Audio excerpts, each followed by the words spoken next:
Vendors, how you doing?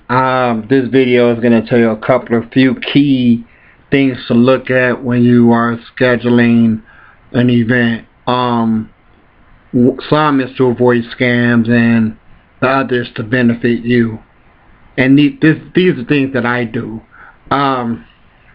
So, if you see an event, and let's say you see an event today and it's scheduled out for 3 months from now, that should raise an eyebrow a little bit, because what a lot of these scammers are doing, they will promote an event. It's June now. They will promote an event for like November, and that gives them a lot of time to collect money, and that gives them a lot of time before people know it's a scam and things like that. So you never want to. I wouldn't. You never want to pay for an event that far ahead. Another scheduling tactic that can work for you is, most of the time what I try to do is schedule. Well, I don't. I put my events in order, meaning that I'm never going to pay for an August event if I haven't paid for my July event. I'm always going to pay the next event coming up. I'm not going to skip over a month to pay for something in the and 2 months later. Only one exception to that rule: if it's an event that I've been doing for a while and it just happened to come up, I know I'm gonna do that event, then I will pay for that above it, before other ones. But mainly, if there's an event coming up, just make sure that you are scheduling your events where you're constantly having events to do, instead of scheduling past the next month or whatever. And that way you can keep money coming in, you can keep working. Another thing that I do, I don't pay for an event but up to 10 days before the event. Why? That gives me an opportunity to look at the weather, the 10-day forecast. It gives me an opportunity to look at the weather and see what kind of weather is supposed to happen at that event. Because the last thing you want, and which this actually happened to me this year,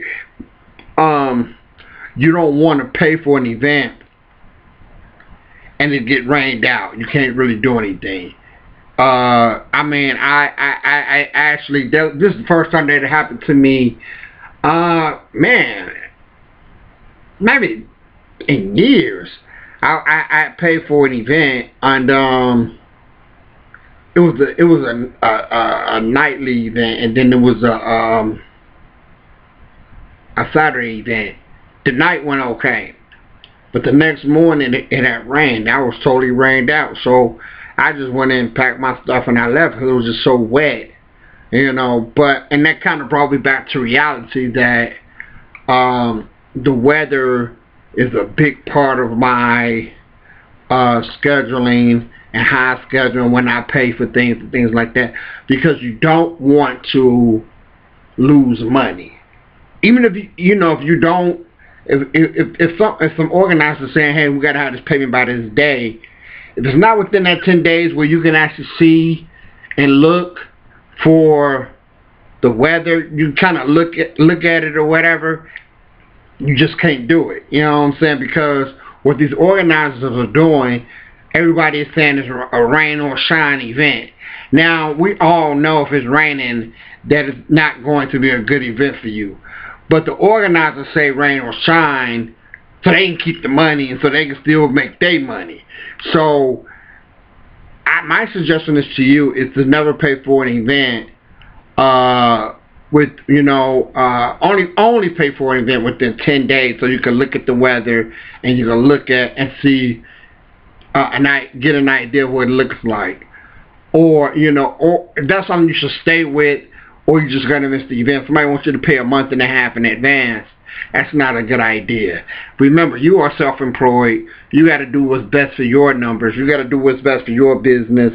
You're not trying. You want to get in events, but at the same time, if the organizers of the events really care about the vendors making money, they will not try to get you. In most cases, I mean, some of these organizers try to get you to pay 2 months in advance and all of that. You know what I'm saying? And there's only one event I do that for, and you know it's worth it when I do it. You know, but it's just a little bit of information to give you when you, because that's a big part of your money making, is how you schedule an event and when you schedule it. You know, try to schedule it in order. Don't spend $200 for next week and then another $200 for 3 weeks after that.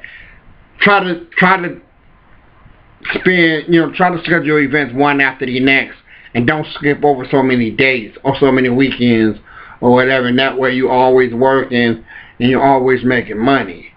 Anyway, I'm D-Revolution. I need you guys to support me, like and subscribe to my page.